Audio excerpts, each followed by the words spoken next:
Hey everyone, Paul from pbmentors.com, soon to be PB Sports Talk Show, NFL post-draft recap. A few days ago before the draft, I did a draft preview. We'll recap a couple of those things, just talk about the draft overall. So first things first, I'm in Florida right now, but grew up and still have a home in the state of Michigan. It is official for the world to know once and for all, Detroit is not a hockey town. It's a football town. Hundreds of thousands of people turned out for a draft. No Super Bowl, since Super Bowls have been recorded, have ever been participated in by the Detroit Lions. Imagine if they get there. Imagine if, and not that the Super Bowl will be in Detroit, but the downtown area, as you saw the other day, will have a similar setup when they do go to the Super Bowl. And when they do win the Super Bowl, they'll have to bring in security and police from all surrounding areas to manage that type of crowd. So amazing for the state of Michigan and for the city of Detroit. So happy. It looked like everybody was well behaved. A few skirmishes they reported, but overall, what a great representation for the city, for the NFL. Super glad as a Detroiter my entire life, even though I'm in Florida right now, still have a home there, as I said, and wished I could have actually been there at least for one of the days. So overall, just awesome. All right, Lions. Okay, the Lions are Brad Holmes, right? I've talked about him in the past. You guys have heard me talk about him. Ultra aggressive. Boy, they know what they're going for. They have a clear, concise, precise plan. They don't hesitate for anybody. They go to it. I had talked about, I hoped that the Lions would commit 65 to 70% of their draft on defense and not go for the skilled positions as they have in the past. I noted Roy Williams, Mike Williams, Ryan Broyles, all of those guys, Carlos Rogers, all those guys they invested into when those are more luxury picks when you're further along. And they are further along now, but they still understand and are staying true to their philosophy and true to their game plan, which is O-line, D-line, the link of the entire team said by me and basically everyone who follows football, watches as a fan, was the defensive backfield. Then Cam Sutton went and did what he did, and he's no longer on the Lions. They go get Carlton Davis and Amik Robinson, and then go ahead and get Terry and Arnold and Rakestraw. And you can even argue that Vaki is a safety. He may play running back, but started, or most of his career was as a safety at Utah, and then they converted him to a running back and he had success. So if they keep him at safety, it's actually 66% of the draft was committed to defense, which I think is a wonderful thing. You'll have your time and your spots to go ahead and get your skilled players, which they have plenty of on the offense, and you could supplement in other ways. Plus, they have some undrafted free agents that the kid from Illinois might actually do some things. He used to play with Jamison Williamson, Jamison Williams, excuse me. So awesome job. Arnold was a terrific player at Alabama. Anyone who watches SEC football sees that kid. Ennis, I believe is how you say it, Rakestraw. Dude is a monster hitter.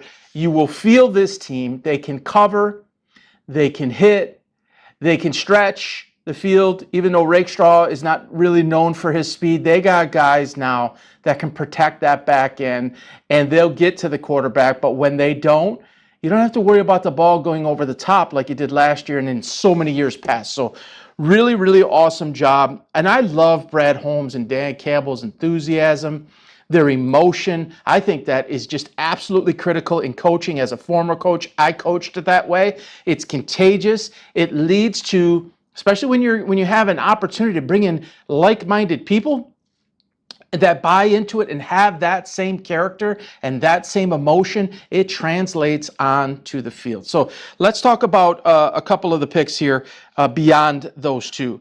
A absolute mountain of a man in Manu from British Columbia. He came into the draft conversation. It wasn't even on most boards.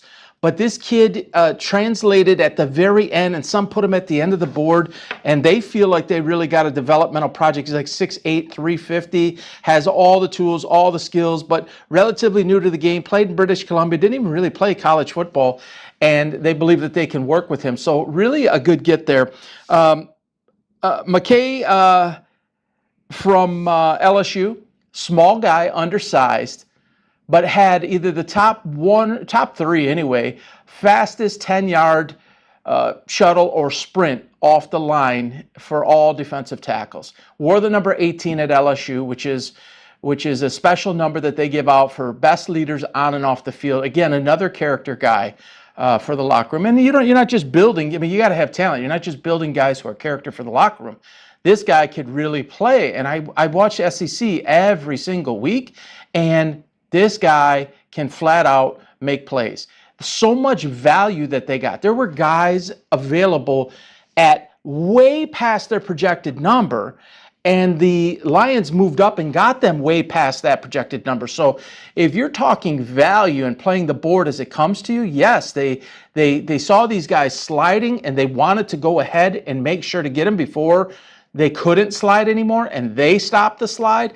Just absolutely fantastic all the way around. So really, really impressed by what they've done. So excited to talk about more of this when PB Sports Talk comes. We'll be on a weekly basis, as I've talked about in the past. I'll recap it again here. It's going to be most likely a live show, a call-in show, not going to be all about me. It will be sports in general, but with a large focus on football. Plan to have rotating co-hosts throughout the course of the entire season. The show's about you, not about me. We'll have a lot of fun doing this. We'll have a pick segment, probably have a fantasy segment. Again, we'll have split screen. We'll have live calling, but we might even have live where you can actually log on and come on in and have your face live on screen. We'll see about that, but at the very minimum, you'll be able to call into the show live, and we'll have some great interaction. There is a ton of this going on around the country with technology the way that it is, but people thirst for more and more of this with a new perspective. While I didn't coach football, I was a coach. I did have quite a bit of success, not at the super high levels, but understand the game, understand sports in general, understand mentorship, coaching, leading, team building, etc. And I love to give my perspective on that with some other guys that were former players. And who knows, we might have some very surprise guests that are pretty popular in the world of sports. We'll see on that. So the draft overall, I talked about a quarterback heavy draft, right? I talked about Caleb Williams will not be the best quarterback in this draft. I don't care that he was taken number one.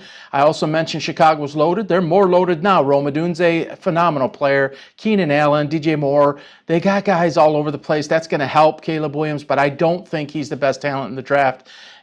In fact, I think it's a click or two down. Jaden Daniels was my number one quarterback in the draft, but also kind of as a 1B was J.J. McCarthy, particularly I mentioned in the preview. If he ended up in Minnesota, oh my gosh, that is just a tailor-made, customized solution in place for him to be and grow. Proper head coach, offensive mind can really bring him along. Justin Jefferson, Jordan Addison, they got a little bit of a challenge in the backfield, but I think they'll shore that up. Pretty decent offensive line. We didn't see J.J. McCarthy really play and get to show all of his skills and all of his tools at the college level. First of all, he's a top flight young man. He is a leader by nature. He may even be a face or the face of the NFL, believe it or not. Super well-spoken. People follow him. He leads them. Terrific arm talent, terrific mobility. He's nimble out of the pocket, makes good decisions.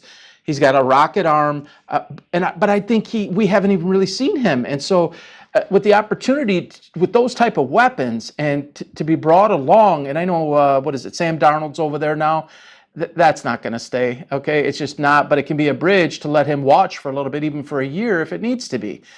So I really think it's Jaden Daniels is number one. I think McCarthy's going to end up being two. Drake May, I think, is a total bust. I also noted in the preview that if he ended up in New England, that would be the worst case scenario. Not the place for him to be. They're not in any way an offensive-driven system. It's more of a game manager type situation. There's not a lot of talent there. He needed to be surrounded by guys. If you're going to start him on day one, he needed to be around guys that could help him and get him through. He's more of a developmental guy. Also somebody that I thought previous to the draft, but now I feel even more so about it. Bo Nix is Drew Brees 2.0. Even before the Sean Payton conversation, he was a lot like Drew Brees. I think with a stronger arm. And he got what they call his stepbrother in Troy Franklin to go with him, and being in Sean Payton's offense, a huge character guy, an older QB for the NFL with the extra year of eligibility. I think he's going to be terrific. They have Cortland Sutton, and they've got some Javonte Williams. They've got some weapons over there, and I think they'll keep building on it. And Peyton's just he's going to help convert Bo Nix, and Bo will do the work, but Peyton's going to help convert him into another Drew Brees type player. I know it. I can feel it. I'd rather have Bo Nix than Caleb Williams. As far as being with Sean Payton in Denver, I'd rather have Bo Nix in Denver than I would want Caleb Williams in Chicago. Might sound crazy. We'll see if I'm wrong. Y'all can reach out and beat me up if I end up being wrong on this. But Jaden Daniels, J.J. McCarthy, 1 and 2. Bo Nix out there. Drake May, no, not going to happen. Best wide receiver I mentioned in the preview, Malik Neighbors, terrific player out of LSU. I actually have him rated slightly ahead of Marvin Harrison Jr. I had thought that Marvin would go to Arizona. He did. Kyler Murray, not so sure about that guy. Though he can throw the ball up, Harrison can go up and get it. He'll do fine. But Malik Neighbors, I think, is the best overall wide receiver in the draft. The only problem is he ended up getting picked by the Giants, which I also talked about, and the Daniel Jones experiment.